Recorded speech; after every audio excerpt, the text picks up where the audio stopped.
Assalamualaikum warahmatullahi wabarakatuh. Selamat pagi, selamat siang, selamat petang menjelang tengah malam. Kita jumpa lagi bersama Acas Custom. Salam luar biadab. Pada konten kali ini gue mau santai. Jadi nggak usah bahas yang namanya bendingan motor custom, mengenai bla-blanya lah. Kebetulan hari ini nih gue kedatangan tamu dedengkotnya Cosmic, komunitas sepeda motor listrik. Dan juga sama nih, penggemar motor custom yang konon dia masih dirahimi nih, udah hobi motor custom. Gila nggak lu? Nah, nanti gue kenalin nih. Oke, yang pertama gue kenalin sama dedengkotnya Cosmic. Kan Om? Enjoy sampai. Iya, saya Hendro. Kebetulan saya aktif di Cosmic Indonesia, komunitas sepeda dan motor listrik Indonesia. Cosmic. Ya, begitu. Komunitas sepeda motor listrik Indonesia. Iya. Wah, ada Indonesianya nih. Indonesia, betul. Karena kita di dalam tanah NKRI. Betul. Didampingi sebelah kirinya Om siapa Om? Andi Om. Om Andi. Andi ini coba dong. Agak panjang dikit jamplit Om. Andi apa nih? Terus konon katanya diraim udah hobi motor custom Om.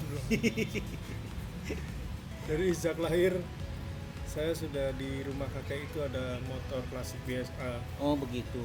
plastik 3,5 sama XS custom 650 cc. Tahun segitu X Bobber. custom kan. Tuh gitu kan. Sahabat luar biadab. Gue bilang juga apa? Di rahimnya udah hobi custom. Om Endro, Ya, sebelum siap. kita masuk ke yang lain nih.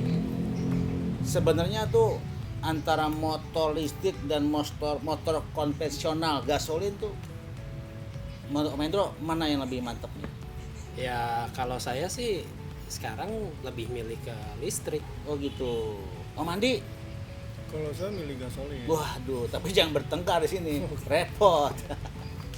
Kenapa motor si Om Endro? Tenang, diam, nih tuh Om Endro yang ngomong. Siap. Ya, sebetulnya ini teknologi listrik ini teknologi lama sih ya. Teknologi lama.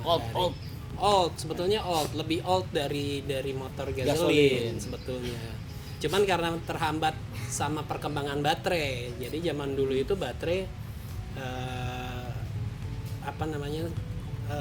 isi tenaganya tuh istilahnya cuman sedikit gitu. Jadi pemakaiannya cuman buat jarak pendek. Savingnya nggak banyak. Iya, savingnya banyak. Akhirannya kalah sama Gasolin. gasolin gitu. Nah, tetapi dengan perkembangan baterai sekarang ini memang sangat luar biadab ya. Wah, Perkembangan baterainya biadab, itu. coy.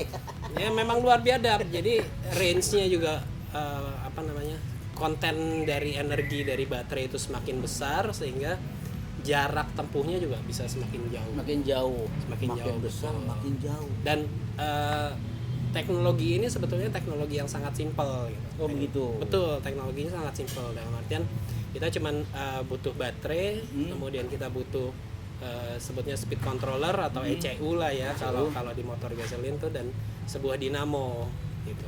Tiga banget, cuma tiga. Komponen ditambah satu frame yang ada rodanya tentunya itu sudah menjadi kendaraan listrik. Bisa riding ya. Bisa riding, betul. Om Andi, gimana pendapatnya? Kalau saya kan penggemar motor custom, jadi sering touring kemana-mana, apalagi kan agenda klub itu kan Dari mana Om? Klubnya Om? BBMC 1%. BBMC 1%. Salam Om, siap Om. Jadi kan kita turunnya jauh-jauh. Kalau kita pakai motor listrik kadang kan kendala misal mungkin motor listrik paling jauh 40 km kan. Saat ini sih udah ada yang menempuh sampai sekian ratus Om. Saat ini, tapi teknologinya mungkin lebih, nanti Om Endro lebih kasih penjabarannya. Oh, begitu. Nah, itu salah satunya alasan kita kenapa tetap itu, karena dasar dan style kita itu adalah suara motor tersebut. Wih, blar, Blar. dap, Di biadab, satu sisi biadab. klasik, bisa di custom. Oh gitu, Kan kata orang beli Harley itu kan beli suara. begitu. Kalau listrik kan nggak ada suaranya. Mungkin kalau bersuara saya beli. Hening. Kalau katanya Acas Custom yang luar biadab, motor suami tekut istri. Pergi pulang nggak kedengeran. Amendro, gimana Om? Sorry Om. Ya nggak apa-apa, memang betul sampai saat ini range atau jarak tempuh itu memang masih menjadi kendala yang agak besar untuk kendaraan listrik ya. Cuman memang kita saat ini lebih fokus kepada go green-nya, lebih pada go green-nya, dalam artian kita mengefisiensikan pemakaian kendaraan kita sehari-hari, dalam artian dari rumah ke kantor, balik lagi dari kantor ke rumah, itu yang setiap hari kita lakukan, kita pergunakan, kemudian kita gantikan dengan kendaraan listrik. Karena kendaraan listrik ini kalau mau dibilang biaya operasionalnya menjadi lebih murah, di samping juga tidak mengeluarkan emisi gas buang gitu. Kalau memang untuk perjalanan jauh, kalau kita yang memang go green lifestyle apa dengan pola hidup hijau, itu akan mencoba mencari sesuatu yang juga sama ekonomisnya dan sama hijaunya, tanpa menggunakan kendaraan listrik kita gitu. Misalnya ketika kita harus ke bandara gitu kan, kita tidak range-nya terlalu jauh untuk kendaraan listrik kita, maka kita menggunakan Transjakarta misalnya gitu. Jadi tetap kita berpatokan pada gaya hidup hijau ini gitu. Jadi kita mengalihkan dari keterbatasan ini, kita pakai cari alternatif yang sama hijaunya gitu. Memang kalau untuk riding jauh mungkin ya kita masih di luar itulah untuk riding jauh gitu. Tuh Om Andi, begitu. Jadi penggemar motor si Cosmic itu tuh ada segi positifnya. Jangan kayak ente polusi digedein, udah polusi suara, emisi lagi. Acas custom dong. Gitu. Om Endro, Ya, di samping itu nih mau tanya nih, Om Endro kok tiba-tiba berpikiran, saya juga kaget nih kedatangan Om Endro di Cosmic. Ini 2 tahun lampau nih, tiba-tiba ingin membuat konsep motor listrik dengan gaya Eropa. Pengen tahu latar belakangnya Om. Kenapa tuh Om? ya memang ya ada sedikit belakang juga sih. Dulu ayah itu kalau nggak salah dulu pernah pegang Matchless ya, tapi aku nggak tahu serinya apa gitu. Mungkin itu terpatri gitu ya di otak gitu kan. Nah kemudian pengen juga gitu punya sebuah motor klasik Eropa tahun 60-an. Tapi kemudian ketika itu saya sudah mulai berkenalan dengan teknologi listrik gitu kan. Nah, yes. kalau mau nyari Eropa klasik itu kan sudah spare partnya sudah agak susah ya sekarang ini gitu kan. Nah, kemudian ya tadinya mau cari motor yang bener klasik, kita rubah menjadi listrik, tapi sayang juga karena sentimentalnya itu kan pasti ya kalau udah klasik ya klasik aja gitu kan. Nah akhirnya saya lihat-lihat browsing ketemulah Instagramnya Acas Custom kan, waktu itu kontak dengan Bang Acas, lihat kesini hasil finish produknya, dan saya lihat memang Om Acas ini udah concern banget Di fokus klasik ya, di klasik. fokus sekali di klasik. Crazy klasik, biadab kan? Biadab. Dan hasil finishnya tuh memang luar biadab gitu. Thank you Om.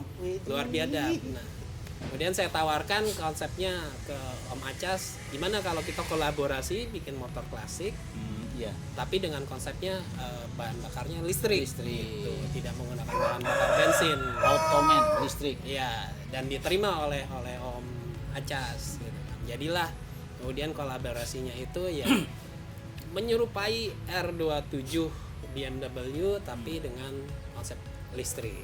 Jadi gitu Om Andi. Walaupun motor listrik atau baterai juga pengen tampil kayak motor konvensional. Terbukti kan dengan bahan bakar batu baterai atau listrik juga pengen tampil gaya kayak motor konvensional. Om Andi, kira-kira gimana mengenai konvensional tuh? Pengen tahu nih, custom. Kalau custom yang gasolin ya kita memang kita sudah stylenya dan jiwanya sudah gasolin. Jadi aku udah. Tadi mendengar ulasan dari Om Hendro tentang motor listrik dan tidak mengubah bodi Bentuk klasik gitu. atau custom motor. Nah, jadi saya malah tertarik nih. Wih, Ya kan? Om pakai susuk Om ya. Karena Om Hendro tadi bilangnya bikin pertama kali di cas, ya kan? Saya jadi pingin pesen, tapi DKW Humo. Wih, project Tinggal nih, listrik. buat tulis nih. Ya Kang Tau. Buat kerja sama ke Indomaret. Cakep. Kan ngirit tuh. Oke. Jadi intinya fokusnya tuh bahwasanya motor custom itu adalah impian seorang penggemar. Yang konon motor custom itu adalah cerminan dari kepribadian. Jadi betul. tidak semata-mata semena-mena dan tidak sebiadab-biadabnya orang. Tapi satu pertanyaan. Apa tuh? Misal Siap. DKW Humo pakai listrik. Mm-mm. Nah, nanti kalau kendalanya itu seperti apa? Kalau gasolin motor kan Iya. biasanya kita harus servis apa Nah, segala macam. spare Listrik partnya bagaimana juga. nih spare partnya atau ada kendala dari kelistrikan tersebut? Nah, Om Hendro nih yang bisa menjabarkan dan menyampaikan. Ya, sebetulnya seperti tadi saya bilang ya, kendaraan listrik konversi dari kendaraan konvensional ke kendaraan listrik itu sebetulnya sangat mudah gitu. Kita copot dulu, yang pasti copot dulu motor orinya, motor bensinnya, kemudian kita tambahkan 3 komponen itu, baterai, controller dengan dinamonya gitu, motor penggerak listriknya. Nah, itu aja kita sudah bisa dapat sebuah kendaraan listrik. Nah, kalau DKW Hummel sebetulnya sih agak mudah kalau saya bilang mudah, cukup coy. mudah gitu. Karena nanti kita akan pasangkan dinamo itu yang dibentuknya hub. Jadi di hub belakang menggantikan tromol belakang gitu kan. Tapi memang maintenance-nya, perawatannya itu sudah simpel. Juga kalau kita mau setting engine-nya itu akan menggunakan koneksi ke komputer langsung. Jadi sistemnya sama kayak mobil sekarang gitu. Udah connect ke komputer, kita bisa setting tuh berapa ampere yang akan dimasukkan ke dinamo, di limit di berapa ampere, apa segala macam itu sudah computerized. Jadi analisanya juga nanti masuknya di komputer juga semuanya gitu. Jadi memang lebih gampang. Kalau di mesin engine kan kita ada beberapa timing pengapian, titik mati atasnya berapa, terus kemudian kompresinya berapa. Nah, semuanya menjadi lebih simpel kalau kita menggunakan kendaraan listrik. Oh, mantap. Jadi kalau kita ingin efisiensi, memang tidak ada suara, tidak mengurangi rasa biadabnya, bisa mengcustom dengan konsep-konsep keinginan pribadi kita nih. Om Hendro dengan klasiknya BMW 27 R7, Om Andi nanti punya impian DKW Hummel. Luar biasa kok. Nanti insya Allah bahwa nanti saya googling bahwa masih tahu modelnya, model Hummel yang gimana, nanti tinggal dikompresikan nanti dengan Om Hendro nih sebagai tutor kita mengaplikasi. Nah, gitu Om Andi, emang luar biasa. Tapi ngomong-ngomong Om Hendro nih, nyimpang dikit nih, motor listrik nah, konon saat ini masih abu-abu ya mengenai legalitasnya. Iya, memang sebetulnya sudah mulai jelas, sudah mulai terbentuk gitu, environment-nya juga dari sisi hukumnya juga sudah mulai terbentuk gitu kan. Kendaraan listrik ada beberapa kelas, memang kendaraan listrik itu ada yang memerlukan surat dan tidak memerlukan surat. Ya, sampai saat ini patokannya adalah ada pedal dan kecepatan. Gitu. Jadi speednya dibatasi gitu. Jadi yang tidak memerlukan surat-surat itu sekarang Yang low speednya. low speed, betul, di bawah 25 km per jam gitu. Dan kalau yang masuknya ke kelas sepeda itu ada goesannya. Ya, Goesannya itu masuk ke sepeda. Tetapi kalau tidak ada goesan dan kecepatannya di atas 25 km per jam itu sudah masuknya ke sepeda motor gitu. Nah, sekarang pemerintah sendiri sedang dalam proses menyisir. Jadi kendaraan listrik yang memang harus pakai STNK mana, surat-surat yang tidak pakai surat-surat yang mana. Tetapi saya melihat perkembangannya memang positif gitu, karena ada dukungan dari pemerintah, karena pemerintah saat ini sedang menggalakkan kemandirian energi, dalam artian kita mencoba untuk tidak tergantung kepada minyak bumi gitu, karena listrik ini jujur kita bisa produksi lokal gitu, lokal di mana listrik ini dibutuhkan, di situ listrik itu bisa diproduksi, dalam artian sampai ke pelosok, ke pulau terpencil kita bisa produksi listrik selama misalnya pulau itu punya sinar matahari, tenaga solar ya, gitu punya angin atau punya air yang mengalir gitu. Kita nggak usah mimpi nuklir dulu deh, tapi apa yang kita punya ini semuanya sebetulnya bisa menjadi listrik. Nah, listrik yang dihasilkan itu bisa langsung dipakai dan dikonsumsi oleh kendaraan listrik kita. I know. Nah, Om Andi nih mengenai kan nih yang konon nih sudah sangat melekat, maniak banget nih, sangat biadab mengenai motor custom konvensional dan gasolin. Gue mau denger nih, gimana Andi? Ya sekarang kan banyak macamnya. Dulu kan kita kenalnya hanya 4 atau sampai 7 Model. ya. Ya. Kayak Bobber, Chopper, Cruiser. Scrambler, Great Style, Japser. Sekarang kan sudah ada Senior and Solar, Old School, Banyak aliran tracker sekarang, klasik apa ya? Aliran banyak klasik. kan, Trax, Flash Track. Om Andi hobinya apa sih sebenarnya? Alirannya nih untuk custom. Sesat tuh. Meraba-raba dong. Kalau saya lebih suka yang pernah saya milikin adalah Bobber, Bobber ya. Super tapi Bobber yang dong, Bobber. Super tapi saya sukanya yang Senior and Solar yang kayak di California itu kan. Oh gitu ya. Itu kan ada 3 model stang yang Iya. bedanya Super sama Super aslinya itu di stangnya. T-bar, Z-bar sama Hanger. T-bar. Monkey. Oh gitu. Berarti satu hobi dong kayak Bobber monkey. Super. Jadi monkey itu ada kelebihan Om. Jadi kemanapun ketek kita kering Om, ya kita. Terus sensasinya di mana tuh motor-motor custom konvensional loh? Sensasinya kita beda dengan yang lain. Oh gitu Om ya. Jadi tampilan motor custom pasti beda. Ya namanya custom itu kan secara harfiah kan artinya adalah apa namanya? Tidak kebanyakan. Sesuai pesanan. Pesanan. Sesuai dengan jati diri. Nah, kepribadian kita. Mantap. Nah, ini juga ada pertanyaan yang Om Andi nih. Pernah nggak ada kendala motor Om Andi custom nih di jalan dari kepolisian? Pernah. Oh pernah. Kita waktu motornya apa sama polisi nih? Motor custom tidak sesuai dengan bentuk aslinya, terus dan perjalanan ada polisi. Oh pernah. Nah. Saya pas waktu itu dari rumah mau San Mori ke Gading sama anak-anak pas Moge. Heeh. Itu waktu dimasuk Gading Serpong itu kan ada pos polisi itu. Iya. Saya waktu itu pakai Bobber yang sposter. Mhm. Itu pas lampu merah saya berhenti, diberhentiin sama pelantas tuh. Mhm. Salah saya apa Pak nih saya bilang.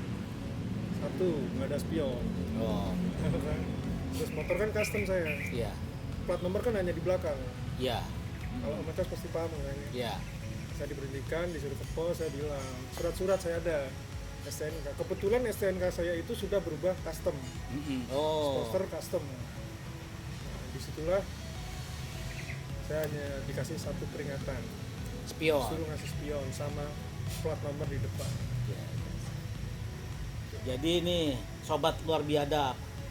Sebenarnya polisi di dalam menjalankan tugas itu tidak pernah iseng. Beliau sangat baik. Walaupun sih banyak customer di atas custom tuh bagaimana mengenai surat, bagaimana mengenai legalitasnya. Saat ini motor-motor custom yang gua ketahui nih, ya dokumen masih sama. Yang penting motornya di custom tidak membahayakan diri sendiri dan orang lain. Dan standar motor harus lengkap. Contoh tadi kaca spion, ya itu udah mutak kiri dan kanan. kalau di Indonesia. Kalau di Arab kanan dan kiri. You know. Kedua, plat nomor tadi. Iya. Jadi harus dipasang di belakang dan di depan. Jadi jangan sombong udah tampil gaya dengan model yang chopper, F-hanger, monkey, ketek ring, nggak pakai plat nomor, kena. Jadi spion, plat nomor, lampu itu harus jelas. Dan ban juga harus sesuai dengan safety. Yang banyak ditangkap waktu itu saya ketahui adalah ban motor-motor cacing. Itu nggak standar. Jadi ban kecil itu sangat membahayakan, apalagi di saat jalan basah. Ya, jadi itu makanya banyak motor yang ditangkap karena itu. Dan suara nih, ente boleh ngeblar kayak bacot ente, tapi juga pikirin orang lain. Kenapa? Bagaimanapun kalau knalpot suara itu ditentukan ada undang-undangnya sesuai dengan cc motornya. Jangan lo pakai motor matic yang 100 cc suaranya pengen kayak Harley Davidson. Biadab lo, jangan ya. Nah, jadi gitu. Jadi perhatikan juga lingkungan. Jangan mentang-mentang gaya tapi orang lain dianggap kayak buaya, jangan. Jadi kita harus sama-sama. Gue juga penggemar motor custom, kebetulan juga bengkel gue luar biadab. Banyak customer yang minta knalpotnya dibikin sirip tiu biar suara menggelegar. Oke, tapi diam-diam gue kasih filter dalamnya biar nggak mengganggu yang lain. Biar belarnya asik, belar. Oke, nanti abis ini nih kita riding, kita jalan bareng nih antara ini dua sejoli nih. Kita aduin nih, yang kita rujuk nih antara penggemar konvensional motor custom gasolin sama penggemar maniak listrik. Jadi sama-sama hobi motor custom, hanya alirannya berbeda. Yang satu sesat, yang satu suci. Ya. Jadi ini buat sobat luar biadab, jangan sungkan-sungkan main ke bengkel yang luar biadab. Memang di sini kayak kapal pecah nih. Bengkel Acas Custom tuh ada di DPM, di bawah pohon matoa. Adem coy, tenang. Jadi suasananya tuh asri. Betah ya. Asli. Jadi kalau kata orang pesta kebun. Iya. Ada burung-burung bernyanyi, ada ayam berkokok, ada suara ngorok. Kucing juga ada di sini kucing. Makanya kalau sini jangan lupa bawa makanan kucing. Oke, nanti kita riding bersama ya. Kita lihat performanya, kita ridingnya. Kebetulan juga Om Endro tuh motornya ada di sini nih, ada di bengkel custom nih. Om Andi juga bawa motornya nih. Beliau kali ini dia bawa motornya, betulan bukan bawa motor. Beliau request motor sudah 4 bulan lalu, baru mau diambil nih. Jadi Scorpio konsep Norton. Jadi sama penggemar klasik nih. Cuma wajahnya klasikan gue kan ya. Oke, sahabat luar biadab. Karena udah tua. Nanti kita tradingnya. Oke. Jangan lupa Acas Custom ada di Ciledug, Tangerang, Banten. Ya, jangan lupa subscribe. Kenapa? Gue butuh dukungan lo. Kalau nggak subscribe gue, YouTube gue bisa di klik. Gue nggak nongol lagi deh. Like ya, komen lo perlu nih. Kenapa? Kritik saran lo gue butuhin. Kalau nggak ada gue kayak katak dalam tempurung. Oke coy, salam luar biadab. Thank you.